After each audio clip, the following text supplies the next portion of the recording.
Olá, já está no ar mais uma edição do programa Falando em Justiça. O debate que leva até você conteúdo jurídico e opiniões diversas sobre temas que foram destaque nas últimas semanas. Se você nunca ouviu falar na expressão cultura do cancelamento, deixa eu te atualizar. Além de ter sido eleito o termo do ano de 2019 pelo dicionário Macquarie, que anualmente seleciona expressões que mais caracterizam o comportamento humano, o tema também tomou conta dos noticiários. Cancelar uma pessoa ou uma marca tem se tornado comum. Trata-se de um boicote acompanhado aí de dislikes, perda de seguidores ou inscritos e um baita gerenciamento de crise para reconquistar o público de volta. O caso mais recente é do youtuber Felipe Neto, que foi vítima de fake news relacionada à pedofilia após se manifestar sobre questões políticas e se tornou alvo aí de publicações de ódio. Precisou até reforçar a equipe de segurança por conta desses ataques virtuais. No comando do programa Comigo hoje, eu tenho o Pedro Gonê, que é membro da Alumni, que é a Associação dos Ex-Alunos da Universidade de Brasília, que sempre está aqui presente nos nossos programas. Seja muito bem-vindo, Pedro. Muito obrigado, Mari. É sempre um prazer estar com você aqui no Falando em Justiça, ainda mais diante de temas tão polêmicos como é a cultura do cancelamento, que desperta debates nas esferas sociais, políticas, jurídicas, né? É verdade. E para debater, a gente trouxe também dois nomes de peso. Vamos lá, para falar sobre cultura de cancelamento e liberdade de expressão, a gente recebe então Reinaldo Soares da Fonseca, ministro do Superior Tribunal de Justiça e o mestre em Direito e cofundador do Instituto Beta Internet e Democracia, Guilherme Sena. Agradeço também a participação de vocês aqui. Eu vou começar agora perguntando, vou começar com o Guilherme. Guilherme, eu quero saber de você, você que estuda isso, né, que esse instituto está de olho em tudo que está acontecendo aí na internet, quais são os perigos dessa cultura do cancelamento, desse movimento que vem tomando conta aí das redes? Bom, antes de mais nada, obrigado pelo convite. A questão da cultura do cancelamento, que traz alguns perigos, talvez o principal seja a fragmentação política da sociedade, né? É um tipo de forma de lidar com certos problemas no discurso público que gera, no lugar do aprendizado, gera ostracismo. E isso, em vários momentos, pode ser um problema, apesar de, em vários outros momentos, ser instrumentalizado por públicos subalternos que muitas vezes não têm acesso privilegiado à justiça que outros públicos não têm. Ministro, o Guilherme comentou um pouquinho sobre a cultura do cancelamento. E as pessoas vítimas dessa chamada cultura do cancelamento costumam ser condenadas nas redes sociais sem o devido processo legal, né? Sem julgamento, sem provas concretas. Isso desperta atenção para um dos elementos básicos da existência do Estado. O John Locke defendia que a finalidade da comunidade política era proteger os direitos naturais dos indivíduos, né? Quer dizer, defender os direitos que as pessoas tinham antes que se criasse o Estado. O Estado que foi criado para que esses direitos fossem assegurados. E assim o indivíduo abria mão do uso da violência, da capacidade de decidir o que é certo e errado. Locke partia da premissa de que a natureza humana é capaz de intuir os direitos naturais do indivíduo e tende a respeitar esses direitos. Mas, como a gente está vendo agora, há casos em que alguns agem deliberadamente ou inconscientemente contra o direito de terceiros. E também para resolver esses atritos o Estado foi criado, né? Como que a cultura do cancelamento se insere nesse contexto? Isso o que ela ensina sobre a importância do judiciário e do devido processo legal? Qual deve ser a intervenção do Poder Judiciário para garantir os direitos naturais do indivíduo, especialmente na internet? Ministro? Muito grato, Mariana, muito grato, Pedro. É um prazer imenso estar aqui com vocês e exatamente para discutir um tema tão polêmico. Em primeiro lugar, eu quero lembrar também a participação do colega Guilherme, que vem com uma experiência tão grande, interdisciplinar nesse tema, e isso é importante. Mas a gente precisa lembrar que não há democracia sem liberdade de expressão. Se a liberdade de expressão for ceifada, se o pluralismo de ideias for colocado de lado, o valor estrutural para trás, ele desaparece. Eu precisaria dizer para o telespectador que essa cultura ela nasce numa perspectiva proativa. Pessoas que estavam à margem da sociedade precisavam de se colocar dentro da sociedade passaram a contestar dogmas da imprensa, da mídia, da sociedade e da ciência como um todo, e para poder ser inserido dentro desse contexto. Esse foi um lado positivo desse, vamos dizer, desse bloqueio ou dessa política de afirmação para aqueles que são vulneráveis, aqueles que são hipossuficientes, aqueles que estão à margem da sociedade, em um determinado momento histórico. E, por isso, essa política de cancelamento, quer dizer, se estabeleceu, num primeiro momento, como uma manifestação do livre pensamento, da livre manifestação e do conceito de liberdade. Mas acontece isso, e aí vem um lado negativo, em que o discurso do ódio, a prática de crimes e a não aceitação do outro enquanto sujeito de direitos, participante desse tripé liberdade, igualdade e fraternidade, porque todos nós pertencemos a uma mesma família humana, vem exemplos como na Alemanha, o caso de um jornalista que cineasta que durante muito tempo trabalhou com filmes nazistas e em 1951 tentou fazer um filme romântico. E aí um ex-combatente tentou questionar exatamente essa atuação dele e fez uma política de cancelamento, vamos dizer assim. E essa questão foi até o tribunal alemão, constitucional alemão, e esse tribunal entendeu por reformar as decisões das instâncias inferiores exatamente em função da liberdade maior de expressão. Eu só apenas diria que a intervenção do Poder Judiciário, nesses casos, ela deve ser sempre subsidiária, como uma última razão, com os objetivos qualificados de proteger as regras do jogo democrático, o que inclui, na esfera pública formada pela internet, sem mediação do Estado, ou a participação do Estado a menor possível, e salvaguardando os direitos fundamentais, mesmo quando opressores aos particulares. Essa é a regra. Isso não significa que nós vamos deixar que esse caminho leve a uma política de ódio, a uma política de crimes, e isso não. A intervenção do judiciário vai se fazer de forma subsidiária. Ministro, ainda nessa temática, eu queria saber do senhor, na sua opinião, quais são os limites, então, da liberdade de expressão? Eu poderia dizer, em primeiro lugar, que os limites da liberdade de expressão em uma sociedade democrática são o discurso do ódio, não podemos aceitar, a ofensa a valores e bens jurídicos basilares para a comunidade, a ponto de serem protegidos pelo direito penal, ou seja, o ilícito penal, inclusive de natureza penal, não só o ilícito penal, mas o ilícito também, aquele ilícito que poderá ser corrigido por um direito administrativo sancionador ou por um direito civil, reparação de danos, mas o limite é o discurso do ódio, a ofensa ao juiz punente do Estado, ao direito penal do Estado, e coibir o abuso de direito que prejudique intensamente o patrimônio jurídico do terceiro. Né? Nós temos exemplos aqui na história que são muito emblemáticos nesse sentido. Evidentemente que aí o judiciário deve se fazer presente para promover políticas públicas de tratamento, da mediação e estimular o chamado sistema multiportas com compliance e outras coisas. Como a gente viu, a liberdade de expressão está totalmente ligada a essa cultura do cancelamento, que é o nosso tema de hoje. E, Guilherme, eu já passo aqui a bola para você. Hoje em dia a gente ouve muito, né? Infelizmente a gente tem essa realidade, que quem concorda comigo é bom, é meu amigo, quem não concorda é uma pessoa ruim, excluo das minhas redes sociais, né? A gente tem visto isso, principalmente em ano eleitoral, a gente viu esse movimento. Quais são as consequências que isso pode trazer?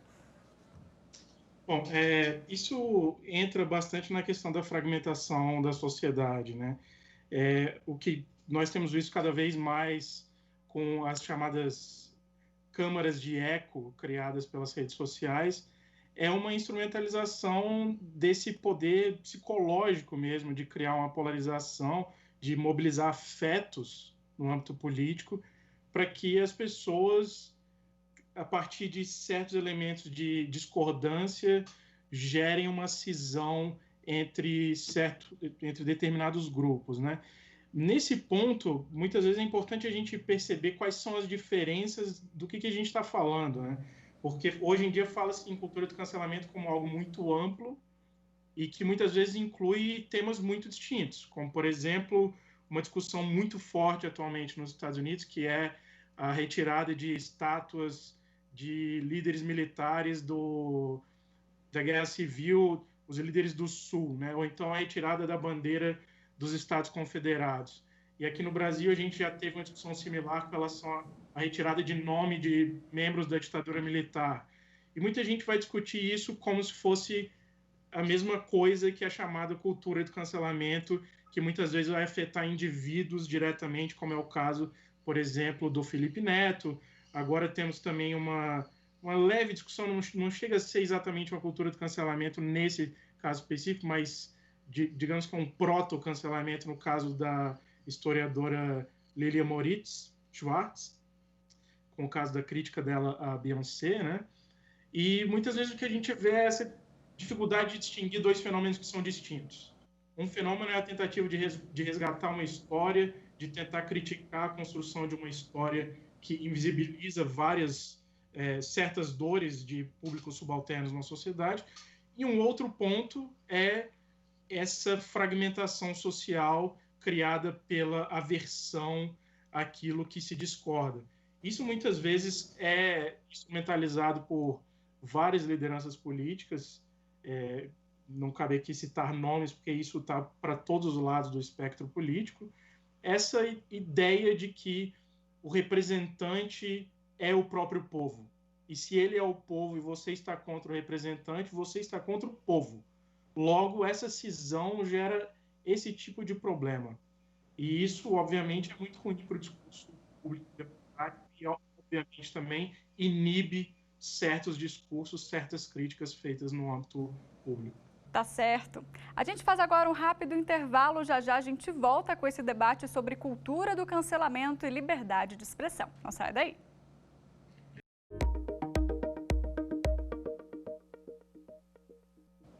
Estamos de volta com o programa Falando em Justiça, hoje debatendo a liberdade de expressão e a cultura do cancelamento. Bom, já inicio então o segundo bloco com a pergunta do Pedro.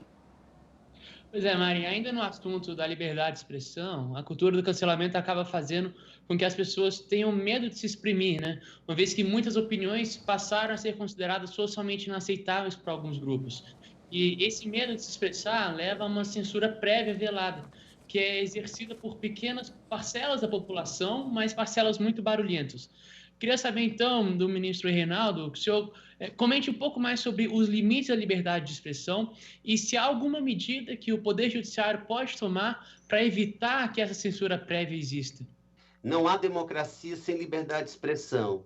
E a Suprema Corte de Justiça Nacional já foi chamada por diversas vezes, seja em função de questões religiosas, seja em função de questões eleitorais, seja em função da função da imprensa dentro da sociedade, e o Supremo Tribunal Federal fixou a liberdade de expressão numa perspectiva de primazia, quer dizer, dentro da ponderação, a liberdade de expressão deve ser, de manifestação, deve ser sempre estar num patamar mais elevado. Isso não significa que esse direito é absoluto. Como eu disse, o discurso de ódio, a prática de crimes e a intervenção da sua fala dentro da perspectiva do processo democrático, é preciso ser, sim, a participação do judiciário como última razão. O que eu quero lembrar nesse ponto é que a liberdade de expressão, então, ela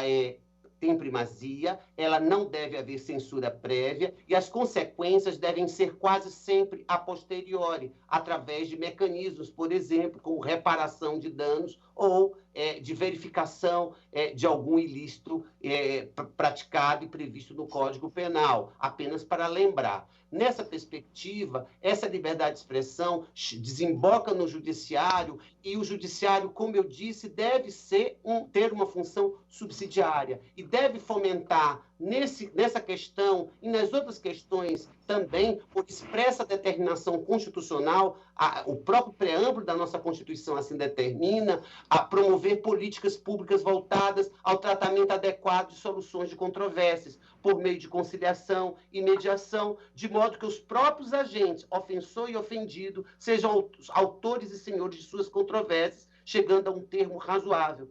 De uma outra perspectiva, a ter acesso à justiça não significa entrar pela porta do judiciário. Nós podemos encontrar outras portas de acesso à justiça, como a mediação, a arbitragem e a conciliação. É verdade que esse tema está na ordem do dia, especialmente em razão das fake news, e especialmente em razão da resistência das plataformas no cumprimento de determinados comandos judiciais que causam problema na esfera penal ou na esfera civil, vamos dizer assim. Mas isso é um outro tema. O que é importante neste momento é que o judiciário deve mediar em consonância com o devido processo legal e acesso à justiça, a imposição, inclusive, de sanções a casos extremos e mais graves da Constituição. Eu vejo essa questão do devido processo legal, ela é realmente fundamental e, ao mesmo tempo, ela traz algumas perplexidades, digamos assim. Assim como qualquer outra questão da internet e qualquer outra questão de esfera pública no mundo em que a gente vive, estruturas de poder sempre exercerão alguma influência. Então, nem todo cancelamento é igual aos seus co-cancelamentos, digamos assim. Então, por exemplo, assim como o acesso à justiça não é igual para todo mundo. Então, para pegar um exemplo concreto de como o chamado cancelamento cumpriu uma função relevante para a sociedade, numa função que o ministro chamou de proativa do cancelamento, né? Quando houve aquele estouro da chamada #MeToo, com a questão de Hollywood, com os assédios sexuais, os crimes sexuais cometidos por grandes nomes da indústria cinematográfica, que acabou se expandindo para grandes nomes de diversas indústrias no mundo inteiro, isso nada mais era do que uma expressão disso que a gente está chamando de cancelamento hoje. E veio como uma espécie de reação às insuficiências que a justiça formal acabava trazendo pelo fato de que muitas vezes, como estamos cansados de saber, o devido processo legal ele funciona muito melhor para certas pessoas. Por exemplo, o devido processo legal não funciona tão bem assim, não funcionou nada bem para o George Floyd recentemente, ou para inúmeras pessoas no Brasil todos os dias. E as pessoas em geral que se veem alijadas da justiça acabam recorrendo a essas formas de buscar uma justiça sem a intermediação das instituições que muitas vezes lhes falham. Essa é uma forma com que o cancelamento aparece de forma bastante, muitas vezes interessante, mas que pode, obviamente, gerar abusos, várias vezes gera abusos, e, por outro lado, também cai na mão de outras pessoas que usam a própria estrutura de poder para transformar isso numa arma e direcionar turbas para tentar cancelar alguém, como é o caso que acontece agora com o Felipe Neto. Agora, Guilherme, em relação à punição, né? A gente sabe que é difícil, é um crime difícil de se punir, porque quem está praticando está atrás de uma tela, né? Na sua opinião, ainda falta um pouco para a gente chegar numa punição ideal para quem acha que a internet é terra sem lei? Isso é bastante complexo, entra também na questão dos bots, né? Que muitas vezes são utilizados para aumentar o volume de denúncias, como, novamente, é o caso do Felipe Neto e de tantos outros. E, muitas vezes, isso gera aquilo que é uma espécie de estratégia de revolta sem líderes, né? Você capilariza essa revolta de forma que se torna, de fato, impossível. Uma coisa é quando você tem um agente claro indo contra, difamando, e você consegue punir esse agente especificamente.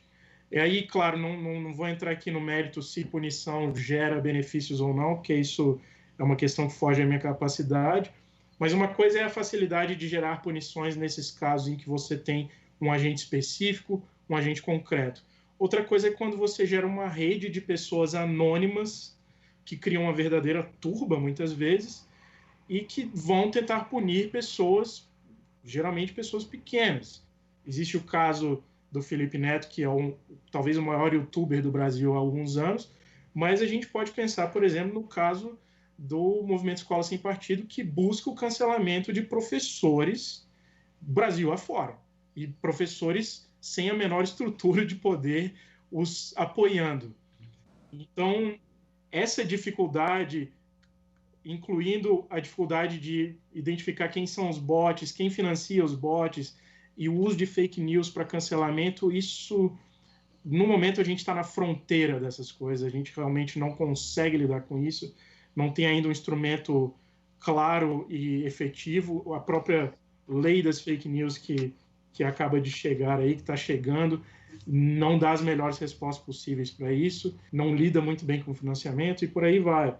Então, novamente, existe essa tensão entre a justiça buscada na sociedade e a justiça buscada pela atuação do Estado, das instituições e as dificuldades que vêm dessa própria tensão.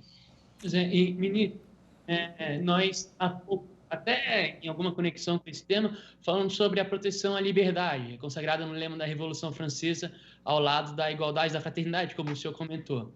Bom, da igualdade e da liberdade muito se fala, mas apenas recentemente o princípio da fraternidade ganhou destaque, né, na seara jurídica. O filósofo italiano Antonio Mario Badia dizia que, para que a liberdade não se tornasse o arbítrio do mais forte e a igualdade não se mudasse em um igualitarismo opressor, era preciso que as pessoas vivessem fraternalmente.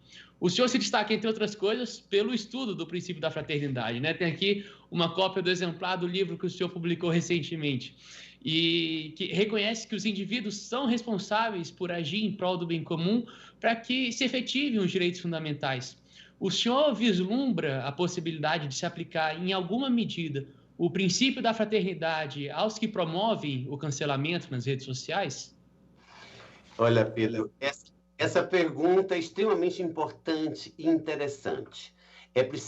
Não precisamos ser justnaturalista, defensores do direito natural, ou do direito positivo, ou do realismo jurídico, ou de qualquer outra fonte de pensamento dentro do direito, para entendermos que existem princípios ou valores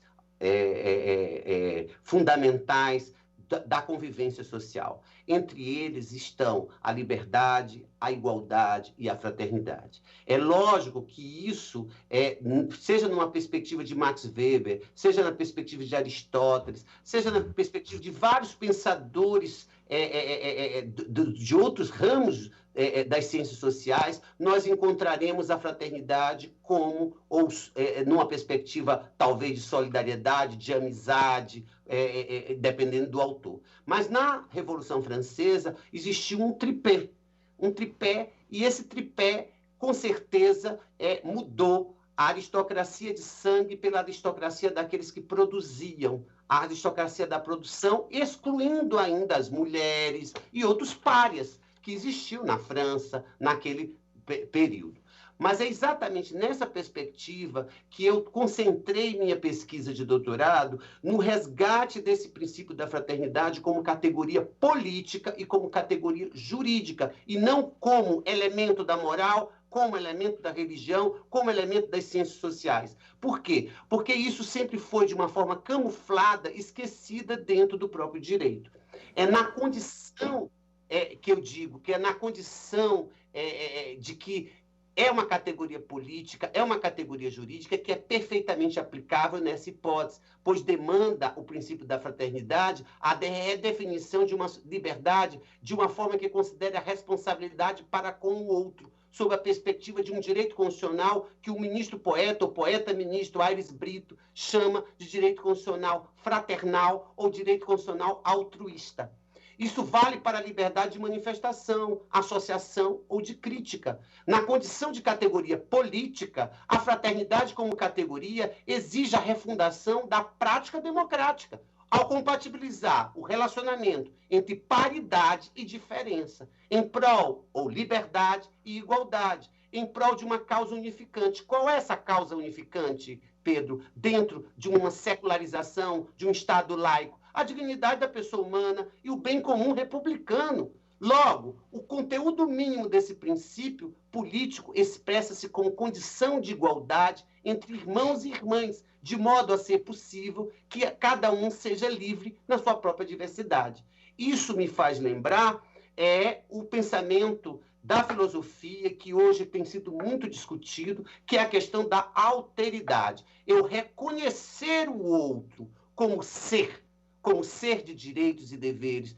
Eu reconhecer o diferente, aquele que pensa diferente de mim, e respeitar o diferente dentro de uma perspectiva democrática. Na qualidade de direito fundamental, a fraternidade corresponde a prestações, autorizações, vedações e limites materiais às ações públicas, sociais e particulares também, incidentes sobre os destinatários de todos da ordem constitucional. Logo, demanda a realização harmônica, Pedro, e simultânea da liberdade e da igualdade, sem resultados socialmente excludentes, bem como assumindo a alteridade, quer dizer, o respeito ao diferente como característica intrínseca ao direito. Eu diria, em síntese, que a fraternidade impede os efeitos maléficos da cultura do cancelamento, ao garantir espaço de fala a todos e a todas, independentemente de veicular ideia ou tese politicamente incorreta,